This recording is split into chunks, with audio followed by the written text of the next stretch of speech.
Gia de Guzman back as Alas player, hindi maglalaro sa Creamline. Si Pons bibigyan ng award sa AVC Gala Night, binoto ng buong Asia.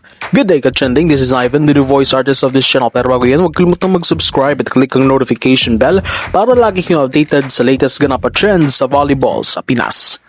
Ang PVL ay pinayagan ang mga manlalaro na ito na maglaro para sa pambansang koponan na Alas Pilipinas.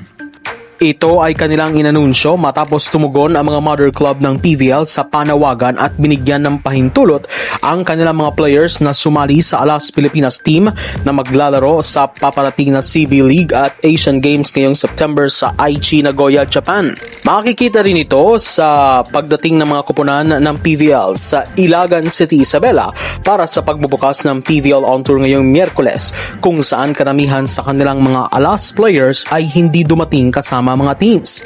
Ang Creamline na makakatunggali ang next led's opening game ay wala si setter Gia de Guzman at libero Genieva, habang ang akari naman na mga kalaban ng Zeus Coffee ay wala si Justine Hazareno at Mars Alba.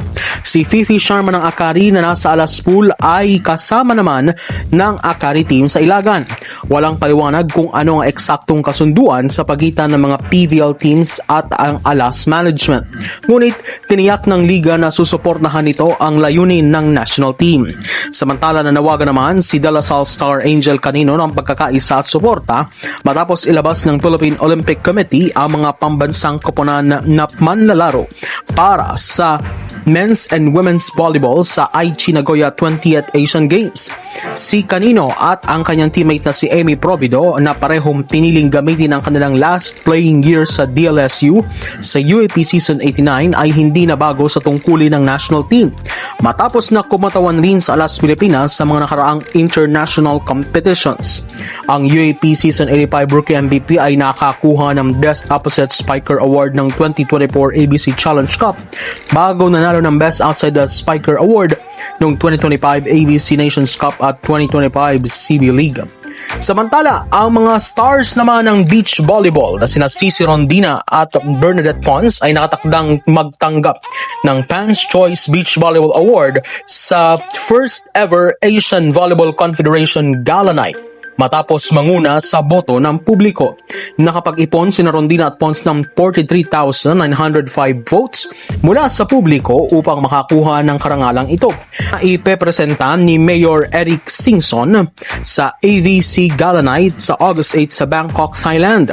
Ang paunang kaganapan ay magdiriwang ng mga natatanging pagganap na nakatakda sa Asian Volleyball sa buong 2025 season. Tinanggap ni Suzara ang matagumpay na paglulunsad ng first ever AVC Gala na binigyan din ng kahalagahan ng pagkilala sa kahusayan sa pamamagitan ng kombinasyon ng pagsusuri ng mga eksperto at suporta ng mga fans.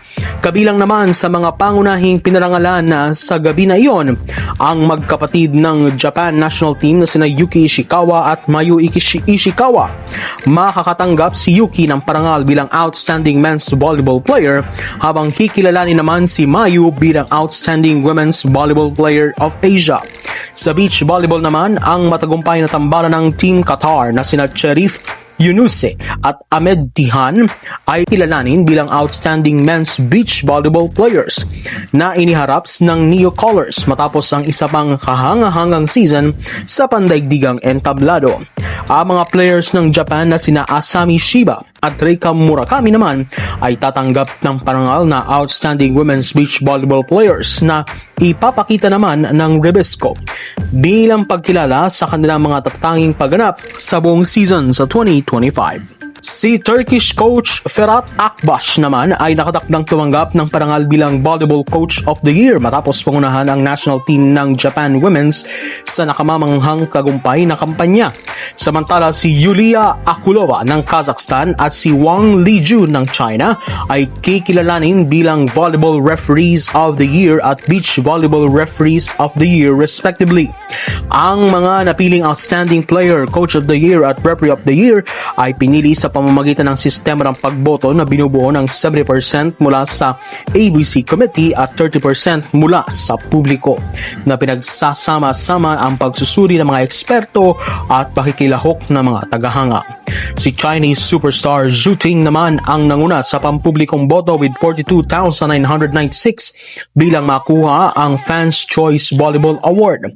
Ang inaugural AVC Gala ay kikilalanin naman si Wei Zhizong sa pamamagitan ng Lifetime Achievement Award bilang pagkilala sa kanyang dekadang pamumuno at pangmatagalang kontribusyon sa paglaro ng volleyball sa Asia at iba pang panig nito. So that's it for today's video ko trending. Don't forget to subscribe and click the notification bell para mag-update kayo dito sa ating channel.